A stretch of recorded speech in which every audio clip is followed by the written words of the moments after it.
Welcome to the second edition of the Artable series presented by the Tao Art Foundation, a series of roundtable discussions focusing on curated sets of people and bringing together varied perspectives on the Indian art world and all of its facets. I'm Sanjana Shah, the creative director of Tao Art Gallery and the moderator for today's discussion. In our first edition, we had an array of people from diverse areas of the art industry. But today, we do a deep dive with an artist-only roundtable to understand better their experiences, motivations, obstacles, and individual forms of meaning-making. As the backbone of the creative industry, they're often silent creators, very much engaged in an inner world of their own imagination, leaving other tasks to the galleries, advisories, curators to disseminate information. So to get a glimpse into the artist's mind is quite rare and quite a privilege, one that I've had the honor of having for the past few years in my role. And I'm very excited today to introduce to you the 7 artists we have, who are from distinct walks of life, working in multiple mediums, and each having a very unique voice. Antara, an upcoming contemporary artist who is also deeply rooted in her origin Sylheti culture, and preserving its ethos and her memories of her childhood in a futuristic world stands at the core of her practice. Hansika Mangwani adds art therapy into her practice, where she creates light and movement installations, balancing reason with intuition, and carefully composing immersive experiences that reveal the subconscious patterns underlying our physiological and emotional systems. Isha Pimpalkhare is a textile artist exploring the tactile and biophilic relationship between humans and their environment through intricate fiber art that shows the fragility of nature and its fluid, kinetic movements mimicking human rhythms. Jayesh Sachdev is a multi-hyphenated creator, wearing the caps of artist, designer, educator, and entrepreneur, having founded both Quirkbox, a fashion and lifestyle label, and also Quirkbox Design, the branding agency, alongside being a full-time painter and visual thinker. Kisalay Vora is a senior contemporary practitioner who has for decades experimented with all sorts of mediums, incorporating everyday found elements, materials, movements, and cultural symbols in his art, pushing the boundaries continuously, be it in painting or sculpture. Meghna Patpatia is the visual artist who creates intricate works of art with surreal elements and nature-inspired mythological narratives, exploring in depth the philosophical ideas of versatility, growth, and ecological interconnectedness. And last but not least, Viraj Mithani, another exciting contemporary artist working in the mediums of painting, printmaking, drawing, and most recently, textile, with his concepts being drawn from popular culture, Indian mythology, and other interesting hybrid explorations of perception. So let's begin at the beginning with a very fundamental philosophical question that a lot of our viewers who are budding artists would, sort of want some reflections upon this. What is it that makes an artist? Is it something born with instinct, or is it something that's honed with practice over the years? Also, what is the role of formal education versus being self-taught? And how does one know that this is, without a doubt, the path for them? So this is an open question to everyone because all of you have had your individual experiences, but I'd love to have any thoughts that you guys would like to share. I don't think you're born an artist. I don't think I was born an artist. I think for the longest time I wanted to be an athlete. I became an artist probably late into my teens, so closer to even maybe like when I was 18, so which is really late given that most people sort of start figuring out what they want to do with their life at that point. So I'd say for me, maybe I had an inclination towards being creative, but I don't think I ever could foresee at that point that I would be an artist. So I can't say with conviction, especially for myself, that I was born an artist. But I think a lot of people perhaps have a certain skill set that they show promise in as a younger child, which they continue to pursue to then perhaps become artists. In my case, I don't think that was true because I feel like I was and I still continue to be a rather mediocre person with my drawing skills. But I have a very another skill set that I think I have enhanced over time, which which answers the second part, which is can it be taught, which is what I think was perhaps true to my case. I think it was something that I pursued to enhance and kind of work towards, but it wasn't something that I was instinctively born with. Can I go? Yeah, please. I'm like on the opposite side of the spectrum. I feel like, yeah, I mean, my earliest memories of like the strongest memories are of, I knew I was really interested in the art, like when I started drawing or like coloring. So I think that's something, any creative talents, I feel people are also born with it. I've experienced that, but I think people could pursue anything and master anything through their lives if they're dedicated. But I do feel it's a very intrinsic thing that you're born with, and it's a very natural sort of an instinct that I've had always, even through my upbringing, especially in India where art is not a norm and like you practice it. So I feel that was like a feeling I've kept clinging on, or like trusted that sixth sense to, oh, this is like my thing and I'm kind of good at it and I should like keep pursuing it. So, Antara, you're also studying it right now in depth. I think I agree with Viraj because from as far as I remember, whenever I'd be creating something, painting, mostly drawing, I'd imagine to be doing it for all my life, but because there's no art background in my family, I didn't know if it could be taken up formally until I realized that I could. And this brings me to the later part of the question, where I think if you'd want to take it up formally, I think formal school education might be important, because you then can sort of hone your skills and take it further. So yeah, I think you're born with some amount of intuition, of like some kind of inclination towards creative expression. And then I think you start sort of developing that. Yeah. Okay, fair. I feel like I was an accidental artist. That's actually lovely. That's actually lovely. Yeah, that's one of those very that's lovely because rare things, but that's really cool. Yeah.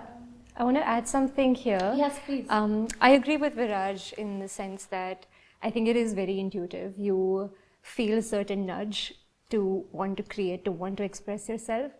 And in that sense, I also think it is a way of just life in general, right? There is no separation. There is no, I don't think there's necessarily like a skill that needs to be taught to be an artist. It's just the intention of wanting to put yourself forward, to be vulnerable, to present your most authentic self that makes you an artist, right? And with the formal education bit, so I don't have any formal training in the art space. I'm not too sure whether that affects my career or not, but I do think that just your observance, the way you look at life in general, impacts what you create more than formal education would. Yeah, I sort of agree with her on that, that I don't see formal education as a factor of what one kind of pursues as an artist, because it's about emotion, and I don't think schools teach you emotion. They teach you a skill set. Yeah. And art is not about skill, it's about feeling. So yeah. I don't think feelings are taught. Yeah. We need to revisit the entire idea of what is art and what's craft. So skill sets and craft can be taught in a group to larger set of people. But how to look at things has its own base, it's got upbringing, it's got geographical situations, economical, that kind of develops a perspective of a person to look at things. And creativity is all about how to look at things. Yeah. Craft can be taught. Yeah. Creativity has to be nudged. And as I see in education now, more exposure is getting precedence over skill sets in art education. That in my time, skill sets were very, very important, and we used to draw and paint every day, and probably must have done a lack of drawings, but now it's all about amalgamation, assemblage. It's about almost like gathering more exposure and creating something out of it, is where the entire art world is heading. So I would say that a person has a fluid personality from childhood, and sorry, I'm feeling cold. So fluid personality from childhood and has an ability to be more inquisitive and remain that childlike for longer time. They automatically nudge themselves towards softer, more moist, more sensitive areas, and they turn into artists. And so if, as he says, he must have been an extremely sensitive and very aware child, and one day the drift happened organically, but it should have started subconsciously much before that. So it's almost like psychological indicators that exist Yes. amongst the people we term the creative souls Yes. of the world, Yeah. right? Essentially. And I guess also fostered by experiences, right? Because Yes. I think as children, we're definitely not in control of what experiences we're exposing ourselves to. So that's where I guess our environment and the people we surround ourselves with come Yeah. into the picture, because those are the people who are having massive influences on our lives. So that kind of does become a major factor.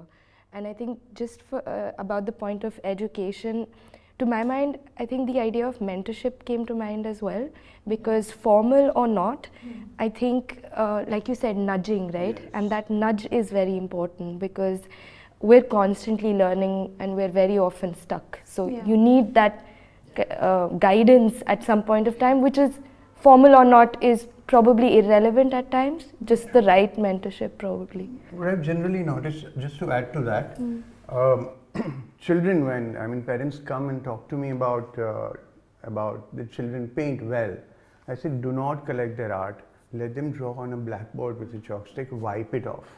Do not. Otherwise, the validation of that art may nudge them to think that they actually love art.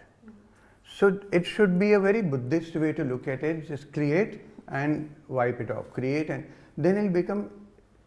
Then one can observe whether a child goes to that blackboard time and again without having any kind of validation and continues clapping and applaud, and child, it's a go-to thing, then the child has tendency to go towards art. That's what I've noticed, and I tell them generally not to collect.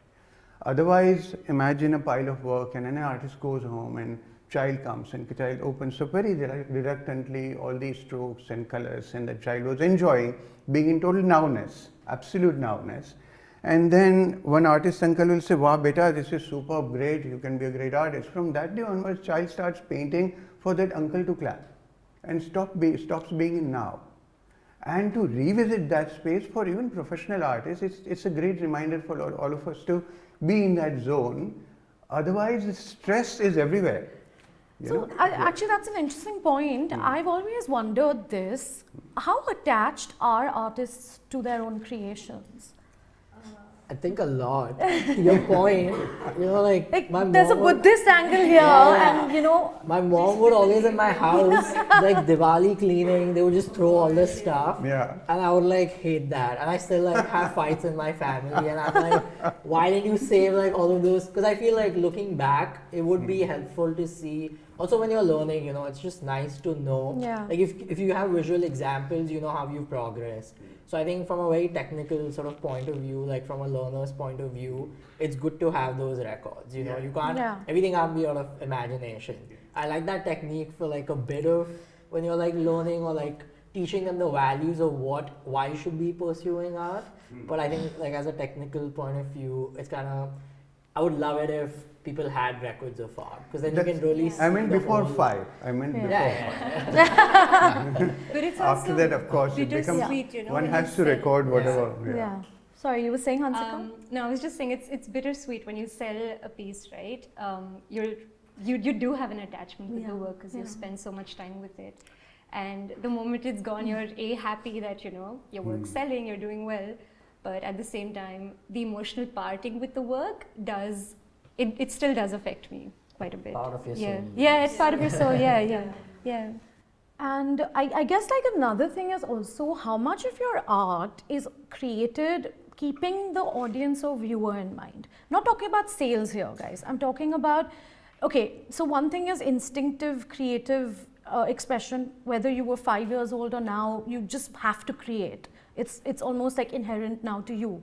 But how much of that creation is with this idea that there is someone on the other side who is going to be interacting with, engaging with my art? And I feel in practices like Isha and Hansika especially, there is this angle, the person, the viewer is very, very important, because there's this angle of that connection, you know, with each other and with our surroundings. And so I think, is it a very subjective thing, or do you all feel like somewhere the end viewership is at the back of your mind as well when you're making art?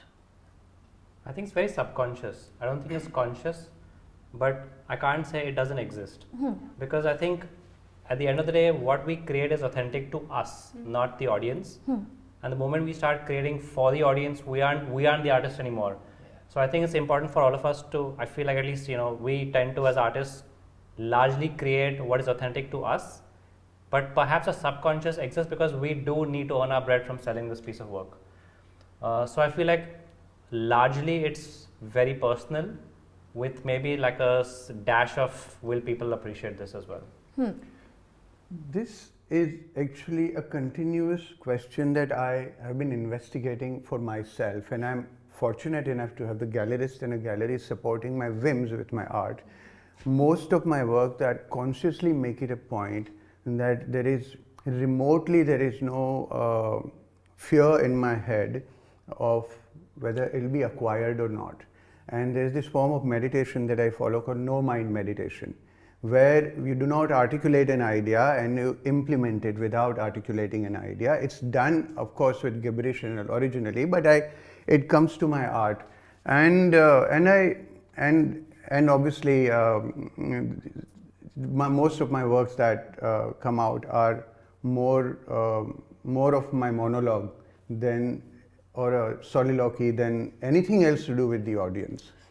And so I'm dancing in my own tune. I meet a guy on Jew Beach. He keeps dancing on his own, absolutely, and absolutely on his own. I go there for my runs and walks, and everyone literally stops and watches him because they somehow relate to his that whole energy. Everyone wants to do that somewhere, and that's the connection. And I guess if I take that example into art, and I feel the same way, that I'm a maverick who is in my own world doing my own things, and then I'm nurtured and supported by my gallerist Sanjana and my curator, and that kind of is a very beautiful space to be in.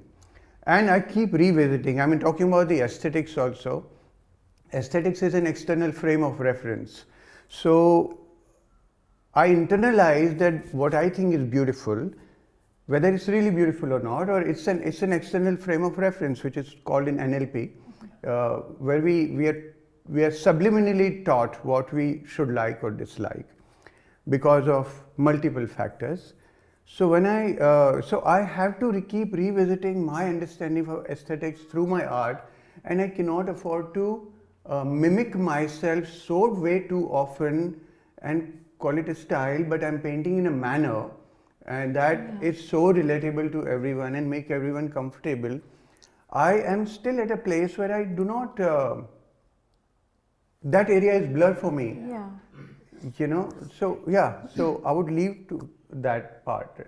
Fair enough. I Yeah. think to your dancers thing, like I do believe painting is like an act of liberation. Yeah. And it's a very inward sort of an act. So when I'm painting, I'm really not thinking about anyone. Like I do think about who's your audience on the larger like contextual way. But I think a painting is like an extremely personal, detaching sort of a process. Like I really have to like cut off to like really reach that a sense of making. But when I'm printmaking, maybe through the politics and the history of the medium, it's always sort of perceived as kind of like a conjoined thing of like viewership is attached with the medium. Because the history of printmaking was always like, that's what we had first. We didn't have like digital media, TVs and any of that. So it was always like paper was meant for the audience. So everything that was built, images, text, It was like the news portal, it was for the audience, not the maker. Yeah. So I feel like when I'm in my print hat, it's like an automatic thing that I think about the viewership. But I think that's like the interesting part where when I start mixing painting with printmaking and drawing is when those conversations start happening. So that's actually very interesting because what you're saying and what's coming across is very much, it's a very personal thing, as Jayesh said, subconscious, but also medium oriented. Like the medium really, like that's why I'd also in the beginning said, you know, Hansika and Isha, because I think that mediums, I had attended your exhibition where the viewer was taken inside and the heartbeat of the viewer was monitored in order to create a piece of, so without the viewer, that artwork couldn't exist. So I think that it's interesting how there's so many variations of this. And even with you, Meghna, I feel like your world is, and I love kind of seeing your art and spending time with it, because it takes you into a different fantasy, surrealist landscape. And so that seems to be very much your inner world that you're sharing a bit with the audience. Can you tell us more about your thoughts around your medium? For me, it's a very instinctive process, honestly, and it's something that is personal, but at the same time, there's an anthropomorphic quality to it, where I relate to creatures that adapt around us, to landscapes. So it's my personal narrative, you know, along with that I kind of take into my work.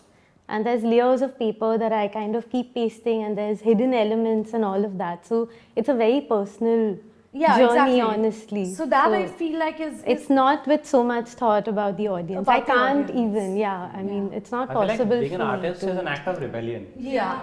In a way, yeah. Audaciousness of to decide one day that I'm going to be an artist.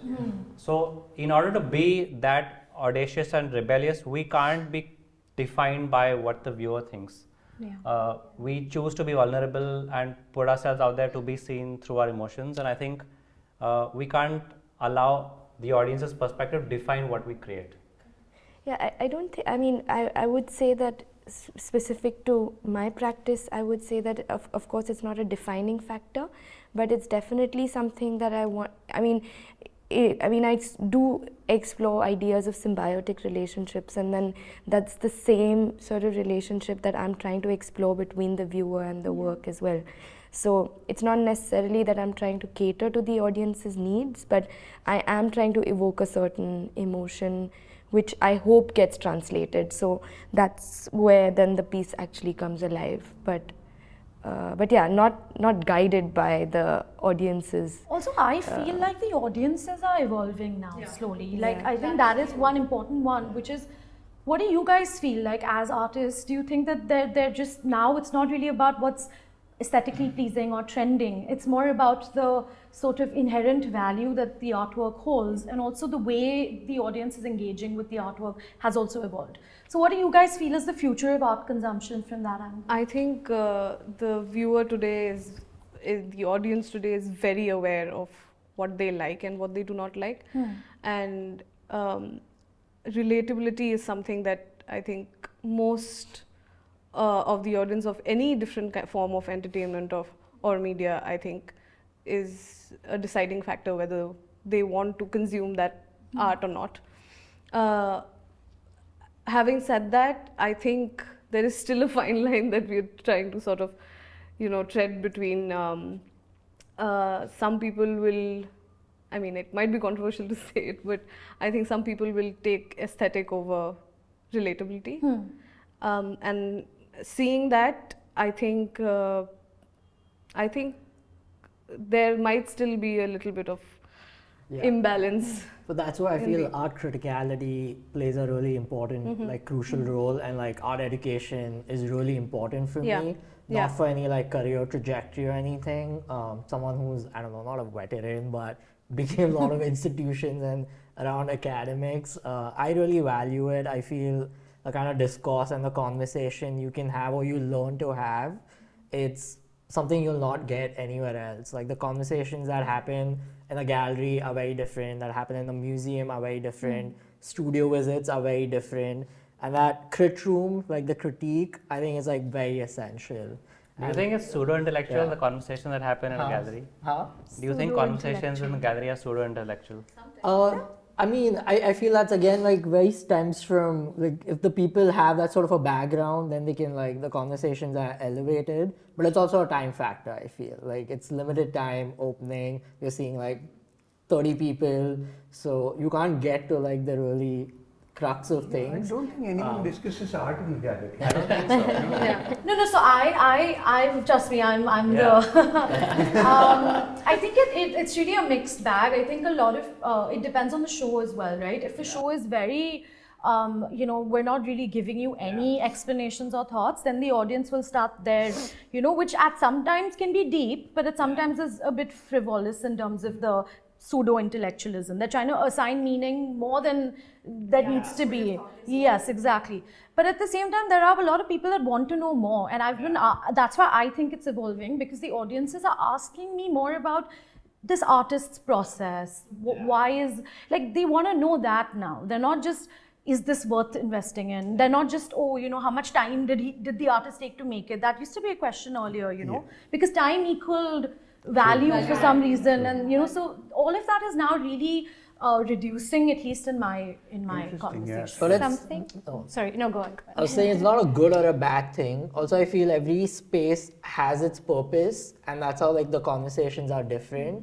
So in the gallery, obviously, there's a bigger purpose of it's more for the audience. I feel you're putting it out there. Once you take it from your studio where you've put in all yours, it's like completely your process and like your thoughts, to then opening up to like the audience gaze and like the conversations opens up. So I feel every setting is different. Like auction house has a different purpose.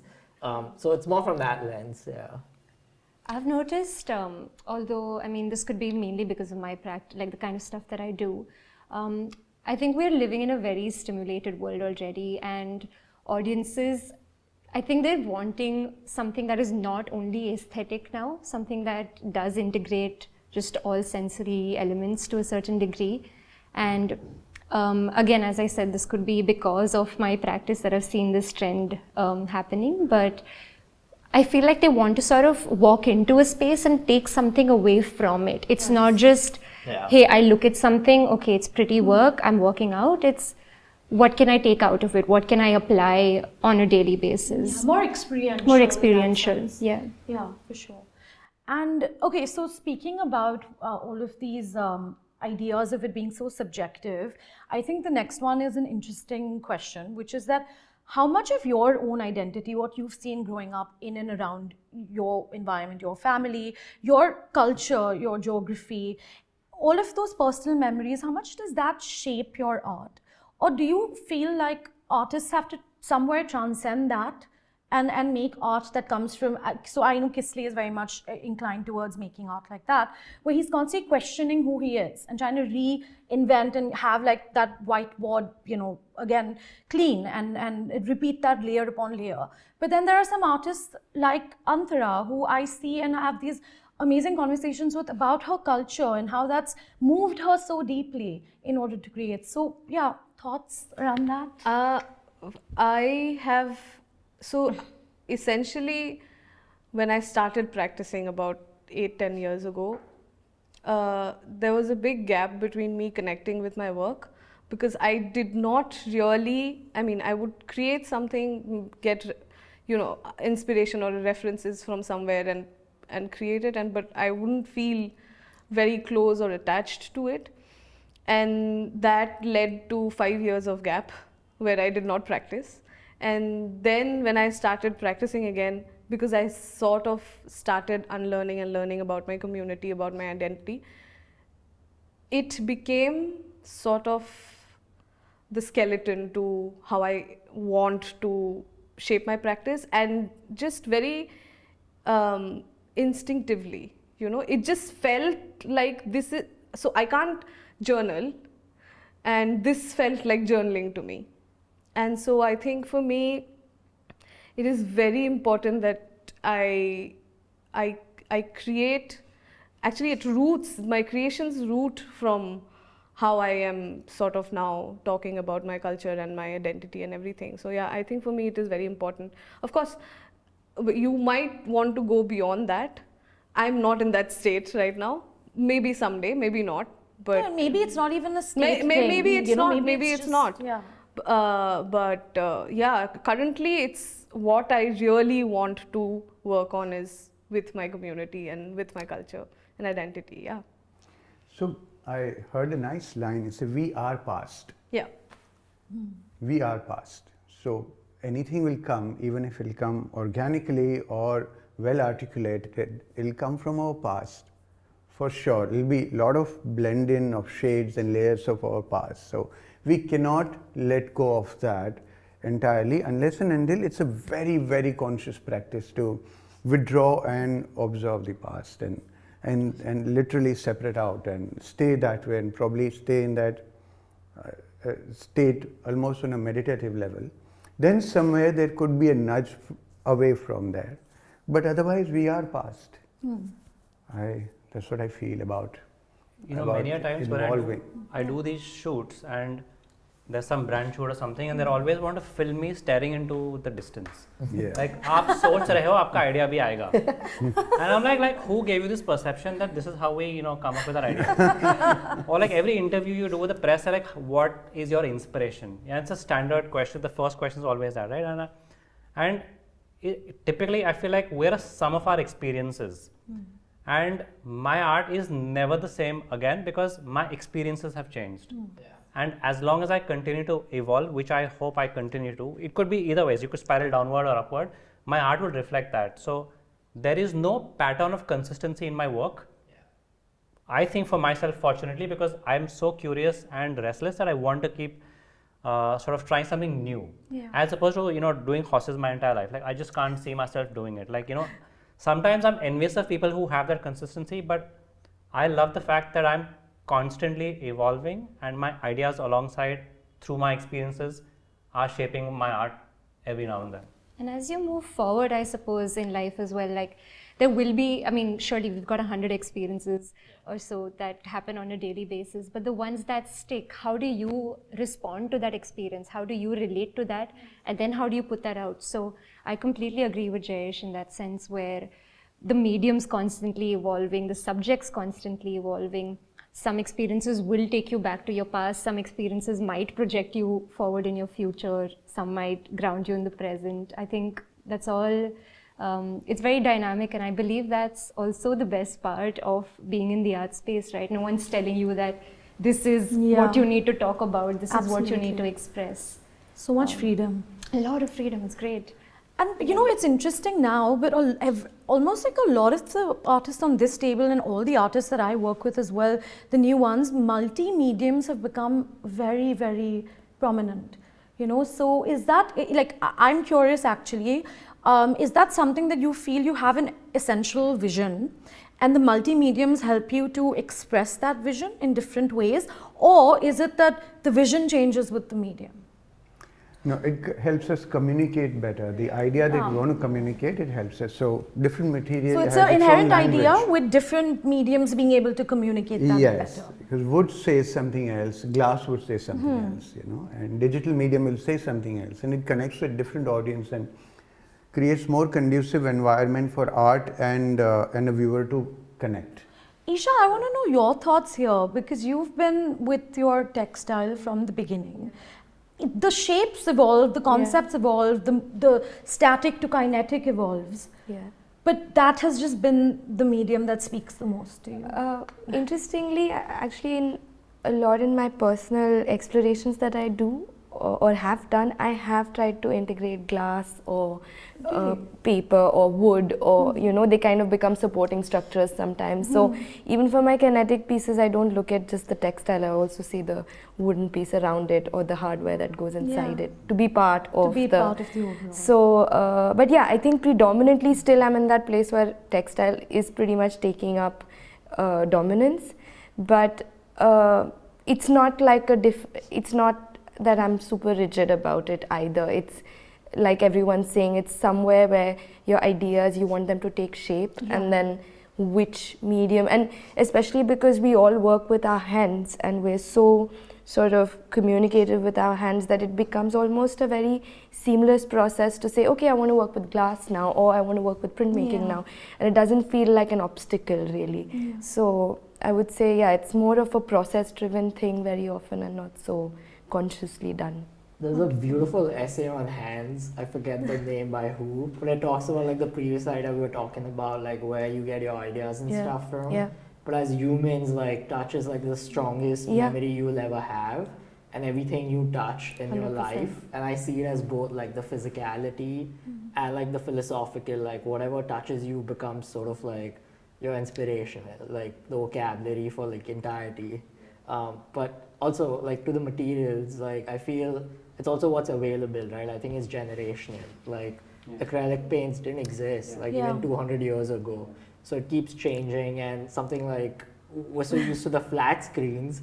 So I use like G-clay and vinyl for the exhibition I'd used. Like I see it as like a painting tool. And it's just like that flatness I'm interested in, because like we're so conducive of like even the most tactile stuff. We're used to consuming them on our phone at this point that, I don't know, it's just like kind of bizarre of like something that's so tactile, but like we're so used to consuming it on our screens. So I don't know, like I'm kind of interested in that. I feel influences the materials that we're using today. Absolutely.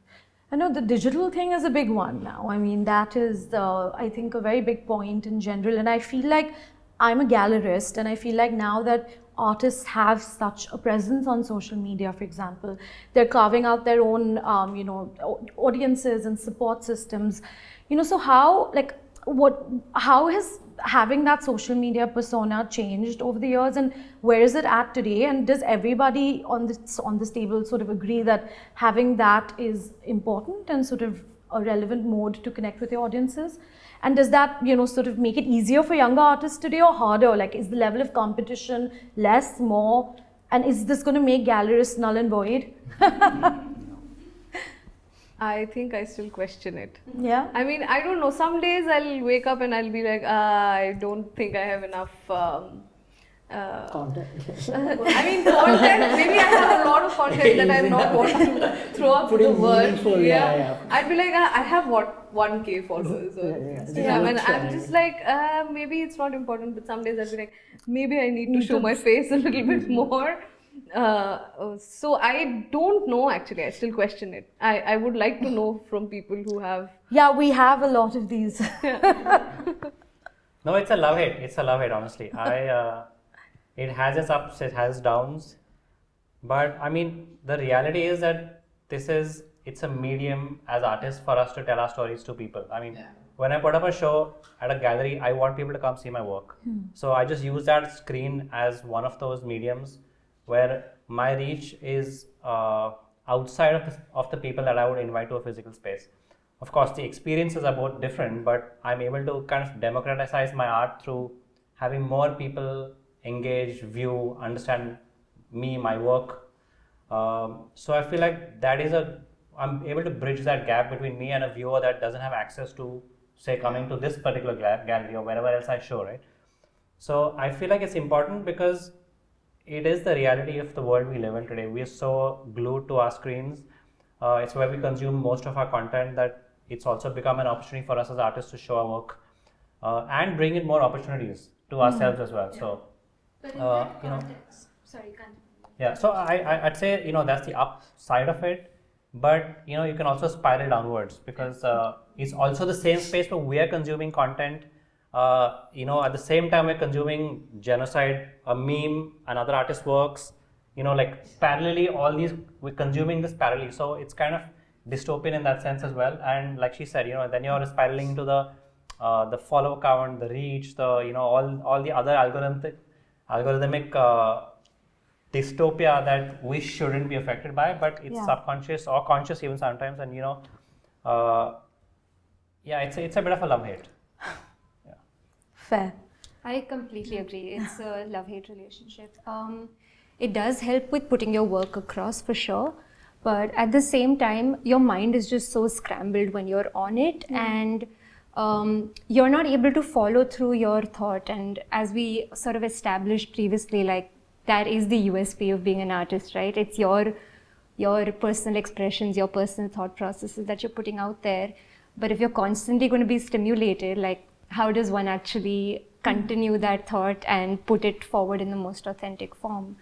And I also believe that people then expect you to become content creators on Instagram, which is not, we work with galleries for a reason so that we can just create our work and then not worry about, sales or marketing, Yeah, that's what I etc. said right in the beginning, that it's the dissemination of information then we'll handle. Exactly. You guys are in your own world, and that's like such a rich world. Right. And Instagram takes that away from you then instantly. But actually, I have a question for you, Sanjana. Yeah, tell In me. today's age, like right now, moving forward, would you, if you had two choices, would you work with an artist who has like no social media presence or nothing, against someone who has like a good narrative out there, and like how does that influence with you?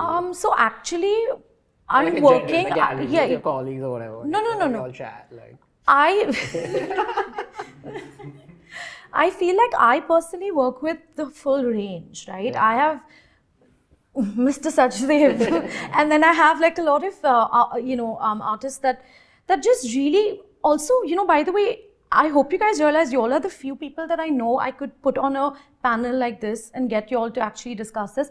A lot of artists don't want to talk about it, They're very quiet, and it's very endearing that as well, right? Because they don't want to speak a lot about their art. They just like to be in their studio and create, and they're not interested in telling anyone about what they're doing or creating an image. And I think that I like the fact that I have this range, because both are important, but it's also artist specific, right? Like the artist that doesn't want to speak, his work could be speaking volumes in a different manner, and then there are some artists who the artist persona is so intricately tied to their work that the artist brand image has to kind of be out there as well. So I think that balance really depends from artist to artist, and I've always loved working with the whole spectrum of it. So I work, I didn't go to art school to study fine art. I studied advertising and design. So I understand the importance of branding in a way, right? Like, I kind of did that for a living with agencies. So I used to have a fashion brand, and I built it pre-Instagram era. And it gravitated towards a time when Instagram came into play, and it wasn't under my name. And eventually I realized that I didn't have an identity of my own as an artist. It was always my brand, and it always kind of preceded me. It was intentional at that point, to not call it so-and-so by Jayesh. It was always the brand. But the way the world changed, I realized there was a need for me to have my identity be known to people, because when people see your work, they associate it with who you are, not just the visual of what they see, the story of what you represent. And I feel like that platform now of social media allows me to give people a slightly curated insight into what I want them to see or not see. I think in a very banal sense, like I feel social media is just great in the sense of, like you said, democratizing the whole process. And also, I don't know, like inviting opportunities, and also for like artists, when you're just, in a very basic sense, putting out your narrative, you don't know who's like, the whole world's like an audience. So you could attract someone, like in a physical space, like you said, you can only have so many people you will invite, or like Geographical limitations. Geographical limitations. I feel it makes the whole world a lot smaller. Yeah. That's the good thing. Like I've met Yeah. so many artists who work in similar mediums, and it's inspiring to talk to people who otherwise you wouldn't be able to reach out to or find, right? Like it's just made the whole world more accessible. So that's one good My part, first I show feel. that happened in New York, I was reached out to a gallery on Facebook. Like, they wrote to me on Facebook saying like, hey, we like your work and we'd like to do a show with you. So, you gotta love it. Yeah. And Indian audiences, I feel there is little bit of a trepidation to enter gallery spaces, private galleries. Yes. So I feel like to have this presence really helps everyone engage with it, on bridges social the media. gap. But Bridges it also the gap. gives everybody a voice on the internet to hate on you. Oh yeah, that's for sure. That's Trolling a thing in the art world. Yeah. if you're doing controversial, It if is. you're doing controversial, It's happening to a certain artist at this point as we speak, like badly. Yeah, like it's a shit show out there. But I've also experienced it on my own. Like we have, we had a post that was a collaborator post with Tao, and it spiraled into a hate because That he went does. really nasty. It was- Yeah. He does basically, I mean, I'm sure you guys may be familiar, but if not, he does work that's sort of taking again Hindu mythology and our deities in like a very different way. And it's not disrespectful, it's just his version of that, and people have problems. We don't need to talk about who has problems, we know. But yeah, so that was quite scary because I'd never experienced that before, and I'm like, and Jayesh is like, this is very normal.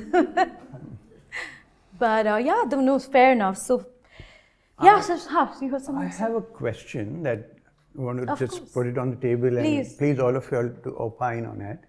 And so talking about like taking up from the idea of aesthetics, and it's an external frame of reference, and the concept and how we, the definition of aesthetics keeps changing, and we almost internalize it as like, now I like this, but it's a questionable space, whether we really like it or we are made to believe on subliminal level that we that we should like that, and that's it. The whole thing is about freedom also. Just change the definition of freedom, what freedom means, then one would focus on that as freedom. So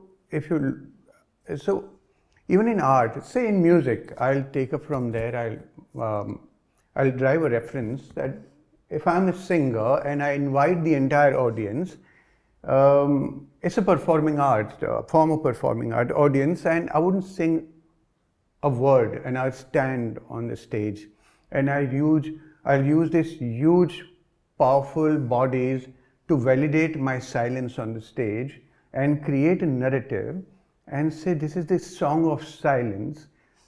Am I a singer in that case? Similarly, when we take that into art, that how fluid this space is, where do we stop saying everything is art, and is that the way it should go? Am I there with my question? So to answer what comes up for me is it actually has a lot to do with the intent, right? So if the intent of the artist is actually so there are a lot of artworks that people are like, but what is this, right? Like, why is it just such a random minimalist piece of art, for example? I think it's really important to kind of go back and see the journey of that artist's evolution. Razaji, for example, came to that minimalist geometric pattern after, if you see his entire like a retrospective, you'll see the sort of, so sometimes it's a decluttering, it's a unlearning of sorts, and that's why it becomes that. But if the intent is to, I don't know, to make a statement or to kind of just do something that, jars everybody, that may be what you're talking about, which is that's then, and then if you have institutional backing, and you kind of feel you can get away with it and do anything, and the intent isn't from a really pure artistic creative space, then that is a problem according to me. I think we also live in a world of a lot of dichotomies, and I feel that your question sort of lands there, that everything has two sides, and it could always be together. So it's always like, I don't know, you keep flipping the coin and like it's heads and tails over and over again. But I feel that's how I also see paintings, or like, when I'm questioning myself about a lot of things, I think you're not always reaching at like a final like destination or like with an answer, but it's more like a resolving sort of a process of like, or trying to figure out like through a puzzle or a maze. So I feel for me it's always the dichotomies are important, and that's what makes it interesting. Yeah, that's a good point. Any other thoughts? I mean, it's very subjective, honestly. It is. Yeah. It's too subjective to like. Would you call it a say. piece of art if I say that I walked into this room and that's my performance? And is that a form of fine art? That's the, I think. You know, a certain artist recently sold. Sorry? This Invisible artist. sculpture. Anyway. So, yeah. I think it's a social commentary. I think this is a social commentary because the artist is trying to say that look at what the audience is willing to do and believe and buy, and so the artist is making a social commentary. I mean, it's also But about is a social commentary art? Shouldn't that be a social commentary? But the audience is what validates it, right? At the end of the day. So if your audience validates, like the invisible sculpture, if everyone trashed it, it's not art. But the audience Or validated even it. when someone acquired it. So that's where I came from. Banana as well, right? The narration. The narration, the way it is, the way the aesthetics and the importance is given, is it because of this larger body, important bodies are nudging the audience to believe that this is creative, or it really is creative, that space that we need to kind of look within and find out, and I have not been able to, so I'm throwing the question. I think it's a very eternal question, but it's also in every industry, right? Like this concept of like is it a monopoly, is it a gimmick, I think that's kind of everywhere, and I think creative fields suffer the most because of how ambiguous it is fundamentally, right? I'm actually making a replica of that banana. Literally, like it is almost ready, it's identical and to scale. To make my own commentary on that banana itself, like I made a sculpture of it. Interestingly, it hasn't happened in music, right? It hasn't happened that way in music or on plays, or it hasn't happened in other performing arts. Why is that so? Because as I gave an example, that if a singer stands and sings nothing, will everyone say हमारा ticket का पैसा वापस दो, हमने तो कुछ सुना नहीं, और कहेंगे कि वाह मजा आ गया, this was fantastic, outstanding, it depends on the marketing, it depends on the marketing, what's done it But yet. is it at the venue also? I mean, where the whole world is. I think you do it in an opera right? house. Like as artists. So do you think, Sanjana, art is all marketing? Do you think what you sell is all marketing? I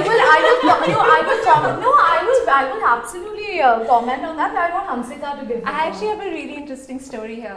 I had a show about 2 years ago and properly curated, and this was a light and sound installation that, as you said, people walk into, their heart rates sort of get responded. The lights sort of take shape based on people's heart rates.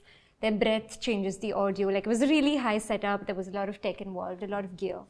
And it started raining and all of my tech fused. Like, it just all stopped working, and this was a very high stakes setup. I loved it. A lot of stress, but I came out after the whole show. We still did it. We still made it happen. We bought some projectors, projected. So it wasn't the full vision, but jugaad, like the Indian word. We did something. We made something from it, and I kid you not, I had like a panel, like a write-up, which explains like the artwork, and people read it, people walked in, and people came out and they were tearing up. They were all like, oh my God, this is beautiful. And I kid you not, like nothing was actually working inside. Like, it was just white fabric. It was white fabric, but the space that it was set in was such a high stake sort of space. Like, people just assumed if it's here, it's art. It's not my vision. It wasn't what I wanted. So, without reading the context of that, no, people read it and walked in. Had they not read the context, would they emote in the same way? So you know what? Towards the end, I also just kept a stool inside the whole room to see if people assume that's the intention of the artwork, where they just go sit in the stool. There's like white spaces everywhere. It's like a break from like the busyness of the setup outside. People played along, and people actually there was a queue outside this whole setup. So I'll give you one crazy story from Art Mumbai last year. A gallerist friend of mine asked me to bring a white bowl from my house because he wanted to place a watermelon in support of Gaza and all of that. So I took the bowl and I gave it to him. Yeah. At the end of the day, I think the watermelon at some point then went out of the bowl, or maybe it had, so the bowl was just lying there, and he'd put it on a pedestal just so everyone passing by can know. Someone has inquired for the price of this bowl, okay? And so this really brings me back to the point that I do believe that once the artist gives it to a gallery or anyone that's then going to be putting it out there, a lot of what gallerists and curators and everyone does is to take that and build upon it. Now, with how much integrity that building upon is done, or with how much you feel like this audience will need little bit more nudging, so I'm going to add little more layers to the thing. All of that is very dependent, but there is definitely a level of marketing, and I have seen artists personally who have just risen up the ladder much more than other artists who they started out maybe at the same time from JJ or wherever, and the other artist who's equally talented just wasn't given the right circumstances, the right environments, the right institutional support did not come, and hence why they sort of lagged behind. So I don't think it's about the skill after a point, then it becomes about how that's presented. you know, and so that's my take. 100% agree with you. The contextual Yeah, framework. exactly. Well, you can call yourself an artist as well now by giving that glass piece. In fact, the first show that I did with Sanjana, the write-up on the wall said, "This is the artist statement." Yeah. Full stop. Like that was the one line. So he didn't want to, and I was like, okay, let's roll with it. I mean, I'm okay with anything, guys. It's fine. You know, I also had this hilarious experience once where I had sold an artwork to a client, and then the client turned the painting while she was hanging it in her house and saw the title, because the artists sometimes write it at the back, right? And she hadn't asked about the title before, but it was a very let's just say it was something where it was like an abuse in the title. And so she immediately called. She said, I can't put this up. I'm like, but you know, it's a title and it's not written anywhere. It's kind of like just for you to know. And you love the artwork, you've bought it. No, but this is just negative energy and it's vast. And then I made up a whole narrative because this artist had gone into an existential breakdown actually. It was pretty bad, and he'd passed away already. So I made a narrative about how he went very deep into spirituality and got very nihilistic about life, you know. And so I did all of that, and she eventually was like, okay. Because I'm like, you have to appreciate the artist's journey. Now, maybe in his journey, he had one like sort of spurt of, but it's beautiful, the madness. You know, so this has to be done. You have to fill in the gaps when there are gaps to be filled. So yeah, that's, yeah, but okay. Coming to the next question, guys. Now, the main thing, which we'd been speaking about a bit in the beginning, is the money making and the authenticity. How to balance that sort of, it's a thin line, right? Like at the end of the day, everyone is doing this as their sole, more or less their sole bread and butter. You want to sell work. You feel good when you sell work. You know, you want audiences to buy that work, however you market it, however you package it. How is that balance maintained? Like how and when does an artist achieve that sweet spot, essentially? You know, that sweet spot where you're like, okay, I have audience approval as well, I have market domination, but I also now have creative freedom. And artists at some point in their life reach that phase, right? Where now everyone's approving, so now they can do whatever they want. But to get there, you have to make some deals with the devil. I think it's a very, I mean, for me, it was a very organic process in the sense, like, I mean, after I graduated, like, yeah, I was exhibiting, but you're not like selling outrightly or like selling that much to, so I had other gigs, like I was teaching, like, well, I had a very early on when I was in college, my first job was a desk job and I hated it. So after that semester, it like gave me a really important life lesson. I was like, I'm so grateful that I'm able to pursue what I love, but also like any jobs I have, they're all going to be like around arts. And eventually that gave me like, so every job I had, like I used to give tours, like I was in Stugav and like we made grants, like everything that I took up, it was in the arts, but that also gave me like a larger purpose of like, I started really being interested in building art infrastructure, which I always thought lacked in India, and like I didn't have resources when I grew up, or I wasn't exposed to a lot of stuff. So I don't know, it just grew into like this bigger thing. But I think it's very natural, like every artist, like when they graduate or whatever, whenever they find their calling, they want to pursue art, like you need some kind of a support to support that practice. And then eventually I feel when you have a standing, I think my goal is always, I try to cover my next year with this year's, like at least, like I keep my overheads less in a very basic way, and then I try to not worry about next year's expenses, like try and cover that. I will have a practice next year. I think that's given me a lot of freedom and less pressure and like any of those sorts of things to like really not contaminate my sort of practice in that way. So that's my strategy. True. Most of the artists who come from a background where they're financially not very well supported, they all, and successful artists, they all always had a dual job. As we just discussed, Jayesh, that you need more revenue streams to create what we need to create and not to cater to only the pretty painting. To explore myself and just talking about the style. So we all work in the manner, I used to use drawing pens and my dialogues were not over with my drawing pens and my canvas till I did 100 of those pieces. So then there is an organic process to move into other space. But while doing that, there are a lot of fears and insecurity and self-doubt, and bikega ki nahi bikega, and all that happens. So there's always a revenue stream that we require. Mostly it is teaching for a lot of artists, and that's when they get support to create what they feel fearlessly or partially fearlessly, that may or may not get acquired, but they manage to see what they had in their mind onto the canvas. So this is the balance that I mostly saw in artists, and then eventually when they get established, that gets into a space where they don't really have to have another job to support, and the art world gets to know the intent of the artist, and then they go ahead and get acclimatized and start acquiring more and more art. So it's that process that I have noticed so far with my limited understanding on that space. Yeah. So what Usain Bolt said, right? It took me 20 years to run in 9.5 seconds.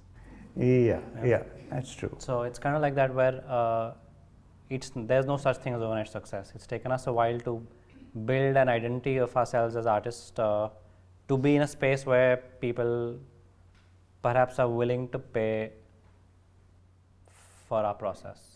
There's also an idea here where, like, this is something that happened with me, where the moment I started relying on the sale of my art as like bread and butter, I sort of, there was a certain sense of fear that I would approach my artwork with, like, I need to sell this work. There was a layer of desperation as well.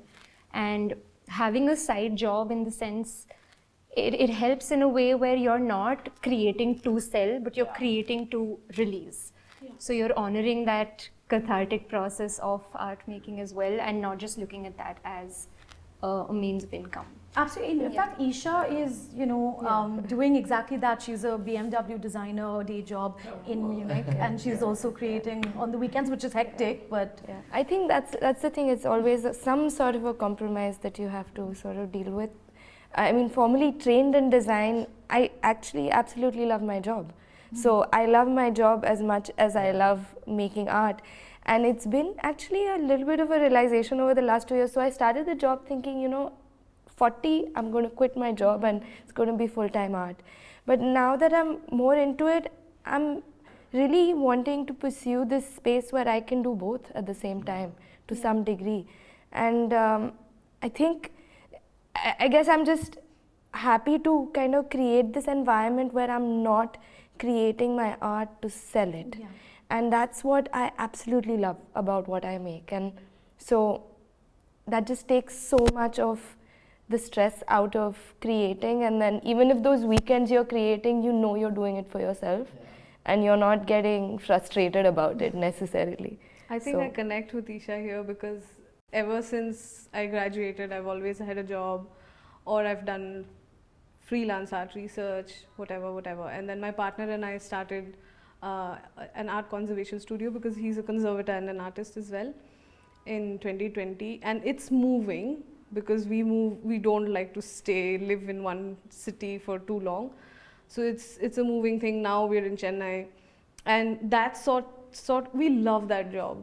We love the fact that we can still be in the arts, and we're doing something to save something of the arts again. So we love that job, and it also gives us that stability of knowing that if I don't sell a work or two in the next 6 months, it will still be okay. We can still do something to pay our rent, eat our food, and still continue, practicing. So I think, that balance is, and I'm seeing a lot of contemporary artists who are not actually shy to hold another job just so they can be, independent and free to create whatever they want to. Like a lot of us do commission works for clients, and they aren't necessarily always our favorite works, but they pay the bills, which then allows us to sustain, things that we also love doing. So that may or may not always sell. I started painting. I'm from advertising, not from fine art at all. And I had my own company and agency and so forth. And then I moved into visual merchandising. And then I got into painting. I was painting all through that. So I used to earn very well. I would do like 10,000 square feet of artwork, design clubs, painted almost all the suburb nightclubs in Mumbai, painted on cars, painted DC, painted on people you know, everything that came around it, I would have paint and chalo, let's do it. Had no idea about this parallel world of, you know, the art world as the art world knows, and there is another world where we go and full on paint for the musty, paint for fun, and money happens organically, and it's happy money, you know. So I remember painting just anything and everything that I was invited to paint, and so that's another space where we do make money from art, but we make money from art which is not known to art world as, now it's blending, now it's mixing. Now lots of it is coming into the galleries also, but in time when I used to paint and create work, it was very huge segregation that this is art that you do for hospitality and other places, and then there is another art. Commercial art versus fine art. Commercial art versus fine art. But now I'm glad, because I feel like that you're Yeah. right, that True. bridge is built, and True. people aren't seeing it in these narrow boxes anymore. Yeah, I think, you know, honestly, I really want to say that it's amazing to have all of you doing what you're doing, because I think there is something that really happens to the human mind when we engage with art, but also for people that create art. And I think in a holistic manner, post the pandemic, this has really come to the forefront, right? People are realizing that art is so integral to the way we survive and make meaning in our lives. So yeah, so okay, on that note, I would like to thank all of you for being here. Thank all of you for being a part of this, and hope to do many, many more such discussions. And thank you for all of your inputs. Thanks for having us. Sanjana. Yeah.